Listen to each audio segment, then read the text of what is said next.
Bismillahirrahmanirrahim. Assalamualaikum warahmatullahi wabarakatuh. Okay, welcome guys in the fifth meeting. Ya, ini meeting kelima untuk mata kuliah GBP, Gender Based Pedagogy. Okay, before the discussions, let me introduce about the learning objective in this meeting. Mahasiswa mampu mempresentasikan ide dan argumennya secara lisan terkait konsep dan teori gender as social semiotic. Mahasiswa mampu mempresentasikan ide dan argumennya secara lisan terkait hasil diskusi tentang a usage-based approach in terms of gender. Nah, sebelum saya memaparkan materinya, silakan kalian simak dengan seksama. Ini ada diskusi atau presentasi dari kelompok 2 terkait theoretical approach to gender. Ya, materi kita pada meeting kali ini. Oke, silakan diperhatikan. Assalamualaikum warahmatullahi wabarakatuh.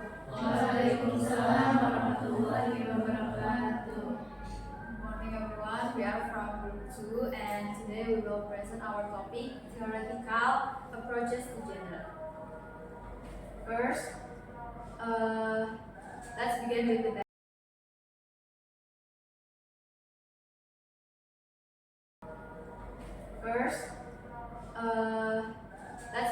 basic concept of gender. Gender refers to a category of type of text distinguished by its social purposes and communicative function within a specific context. In other words, gender is not only about text structure, but also about how language is used as a social practice influenced by culture and interaction.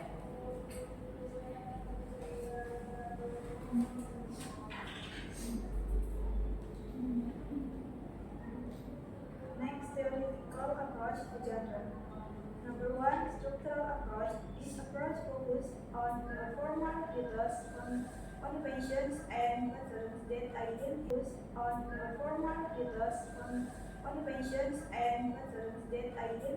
a gender. Text must conform to certain conventions in order to be classified into that gender. 2. Functional or pragmatic approach. This approach considers gender as tools to achieve certain communicative goals in a social or cultural context. Gender are understood based on their function in helping users carry out certain actions. Number 3. Sociocultural approach. Different from formal approaches that only look at text. This approach emphasizes that gender are shaped by the social and cultural practices and context in which texts are created and shared. 4. Historical approach. This approach analyzes how gender evolve and change over time, exploring how gender responds to social, cultural, and technological change. 5. Critical or ideological approach. This approach examines how gender can reflect, reproduce, or challenge. The approach examines how gender can reflect, reproduce, or challenge dominant social and cultural values in society. 6. Cognitive approach. This approach focuses on the mental process involved in the production and understanding of gender. How readers or writers use their cognitive sense or gender expectation to interpret or share text. 7. Rhetorical approach. This approach focuses on the way discourse communities use gender to achieve social and practical goals. Gender as seen as repetitive rhetorical text. Now let's move to the next part, which is version to different functions.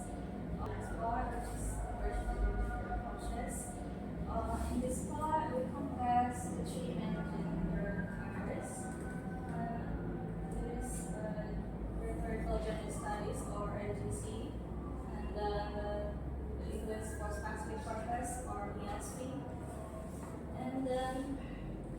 systematic functional linguistic or ESL. Beyond these domain models, other perspectives contribute to a more comprehensive understanding of gender. The structure and functional approaches focus on the textual and communicative patterns that organize discourse, while the social culture and cognitive approaches explore how genders are influenced by cultural norms and mental schemas. The discourse-based and historical approaches address how genders evolve within communities over time, emphasizing their dynamic and adaptive nature. The textual-linguistic approach examines lexical and syntactic patterns, and the critical approach reveals how gender embody ideology and power. Together, this perspective show that gender operates on linguistic, social, and cognitive levels. And then, from this comparison, we can see some important clarification. In this spiritual implication, delivered from these gender approaches emphasize their collective contribution to understanding language as a system of communicating. RGS Bruckner's the theoretical scope of gender by positioning it as social and rhetorical action that will reflect and contrast cultural values. And for the XP contributes by linking theoretical analysis with pedagogy, showing how communicative purpose shape rhetorical structure. And SFL integrates this insight into a cohesive linguistic model, explaining how grammatical and semantic choices relate to social groups. Together, this approaches strengthen gender theory by uniting social, linguistic, and educational dimensions. In theoretical sciences, gender can be viewed as a bridge between language, cognition, and society. The integration of RGZ, ESP, and SFL, along with complementary frameworks, provide a multidimensional lens for analyzing discourse. It allows that gender are more than linguistic conventions, they are social practice that include human experience, geology, and communication. And we can see some important clarification. In this spiritual implication, delivered from these gender approaches emphasize their collective contribution to understanding language as a system of communicating. RGS Bruckner's the theoretical scope of gender by positioning it as social and rhetorical action that will reflect and contrast cultural values. And for the XP contributes by linking theoretical analysis with pedagogy, showing how communicative purpose shape rhetorical structure.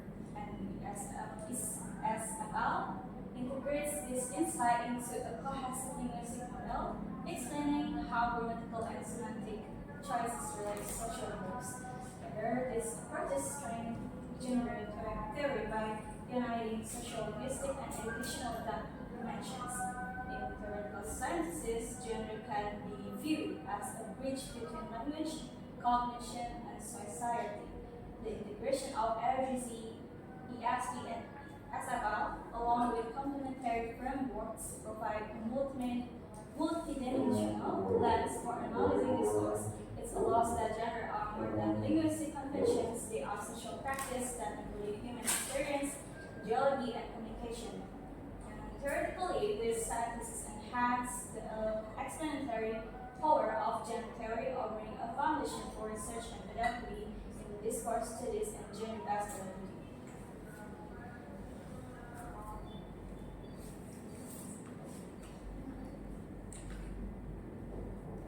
Next example of classical gender.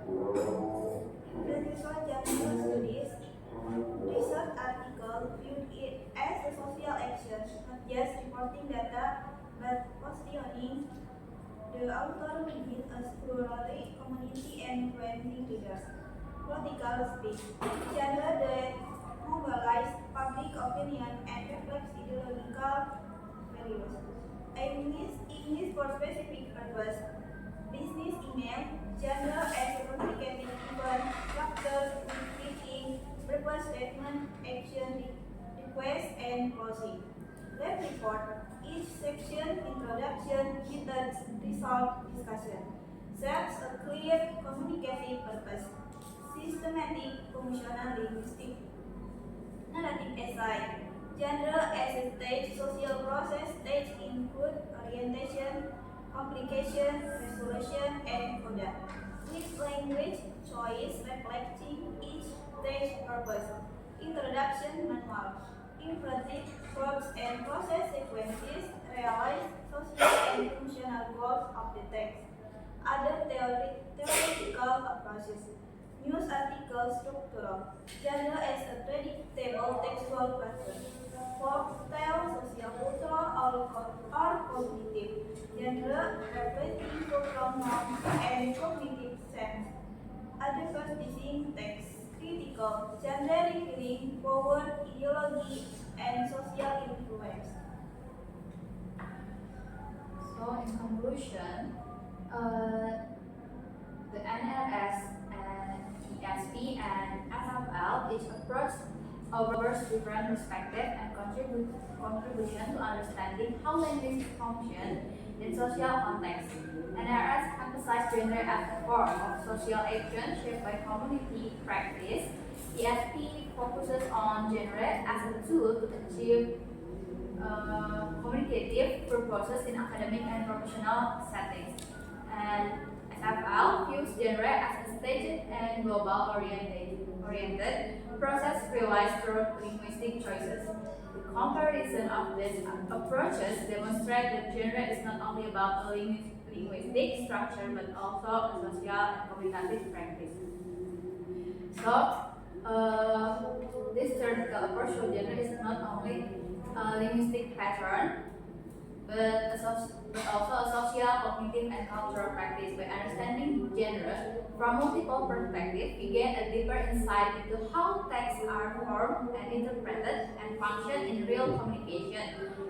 This knowledge is especially beneficial in language education, supporting genre-based pedagogy, and enhancing student literacy skills. That's all. Thank you. That's it.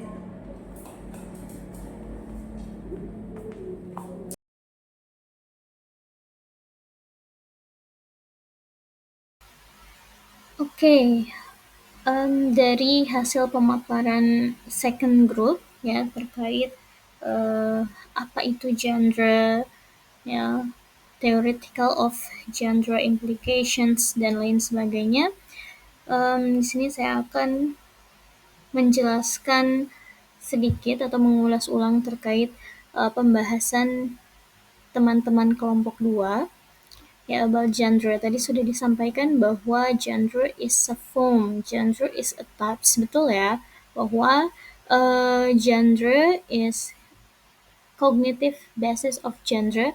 Human cognitions relies on the ability to generalize and categorize, which is essential for distinguishing and recognizing different types of cultural expressions of genres. Yeah, this idea is rooted in semiotics, the study of sign and symbol. Coba kalau misalkan kalian perhatikan gambar di samping, ini ada sign or symbol. Ya, simbol atau tanda di sini, nah ini merupakan bentuk begitu ya. Tanpa adanya tulisan sekalipun, we have known that sign ini artinya dilarang parkir gitu ya, no parking, atau dilarang masuk gitu, atau mungkin itu sign untuk menyatakan bahwa ini tempat restroom dan lain sebagainya. Nah, this is called by genre. Jadi genre itu form, genre itu types, di mana kita as a human, kognitif kita secara tidak langsung realize bahwa oh iya ini berarti tanda dilarang masuk gitu. Nah, this is genre ya, form, bentuk yang membuat kognitif kita memahami secara langsung ya. Nah, this called by genre. Ya, contoh ketika kita melihat teks ya, ini kaitannya dengan teks. Ya, ketika struktur tulisannya ada nama pengirim, alamat, kemudian ada tujuan dan lain sebagainya. We have to known bahwa itu merupakan surat, begitu kan? Kita tidak akan berpikir bahwa itu adalah teks drama. Itu pasti teks surat. Kenapa? Karena strukturnya atau bentuknya sudah jelas. Nah, kurang lebih seperti itu. Oke, gender as social semiotic. Ya, ada 4 aspek semiotik model that fuse gender. Ya, di sini operating within broader social and semiotic system. This model focuses on gender as a text type category that frames both the creations and receptions of text. Nah, jadi ada 4 aspek semiotik model. Yang pertama, form, kedua content or enactment, ya, kontennya, ketiga practice, dan keempat functions. Jadi kalau kita mau melihat tanda-tanda gitu ya, tanda-tanda dari sebuah bentuk, sebuah teks gitu. Yang pertama kita perhatikan adalah formnya. Form kita bisa lihat dari the structural of or formal characteristic that define a genre. Kita bisa tahu bahwa oh iya kita ilustrasikan dalam bentuk lagu gitu ya. Kita tahu bahwa oh this kind of dangdut gitu, genrenya dangdut atau genrenya pop. Ya, secara langsung otak kita akan mencerna, oh iya bahwa ini dangdut, ini pop. Kenapa? Bentuknya berbeda. Nah, kalau dangdut mungkin ada cengkoknya, sedangkan kalau pop tidak ada, seperti itu. Nah, kemudian selain dari form, dari bentuknya, kita juga bisa analisis dari kontennya gitu ya, dari isinya. What the genre expresses or accomplishes. Gitu ya. Misalkan teksnya tentang naratif, ya pasti ada dari kontennya kita bisa mengetahui oh ya ini teks naratif, oh ini teks deskriptif gitu ya, karena mendescribe sesuatu. Nah ini based on content. Nah kemudian semiotik, apalagi yang bisa kita perhatikan? Practice. Ya, practice itu apa? The social and situational context in which the genre is used. Kapan dipakainya, dalam situasi apa, dalam kondisi apa, seperti itu. Ya, atau social function. Kalau misalkan kalian bingung, social functionnya ini untuk apa, begitu ya. Kemudian functions, how the genre fits within the broader system of genre and social function contributions to cultural practices. Nah, jadi untuk poin 3 dan poin 4 ini maksudnya adalah kapan si teks itu digunakan dan fungsinya untuk apa, gitu ya. Jadi kita bisa melihat dari keempat semiotik ini sehingga kita bisa membedakan tiap-tiap genrenya. Oke, berikut adalah contoh dari form, content, and practice. Practice and also functions. Oke, yang pertama form, ya tentunya poetry, novels, songs, ini berbeda gitu ya. Dari bentuknya juga berbeda. Novel ada musiknya, songs itu ada musik, kemudian novel. Nah, ini bentuknya berbeda. I think you have to know apa perbedaan antara poetry, novels, songs gitu ya. Bentuknya berbeda.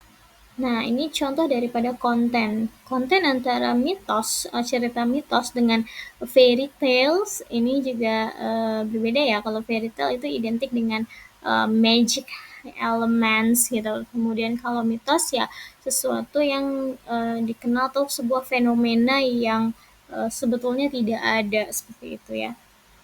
Nah, ini dari sisi konten. Oke, ini contoh dari sisi praktis. Example oral storytelling dengan news reporting. Nah, ini sudah pasti dalam prakteknya berbeda gitu ya. News reporting ini practice in journalism to inform the public gitu ya. Tapi kalau storytelling ini untuk menceritakan sesuatu, folk tales gitu, and share dan diceritakan ulang seperti itu. This is storytelling. Nah, ini contoh dalam teks lainnya, such as comedy and legal document tentunya berbeda ya, fungsinya berbeda. Kalau komedi ya untuk hiburan, for entertain, tapi kalau legal documents ini untuk formalize agreement.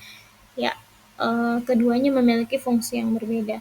Nah, jadi uh, bisa kita simpulkan bahwa 4 elemen tadi atau 4 semiotik tadi, form, kemudian practice, functions, nah ini merupakan 4 social semiotik yang harus kita pahami dan gunanya untuk menganalisis sebuah genre.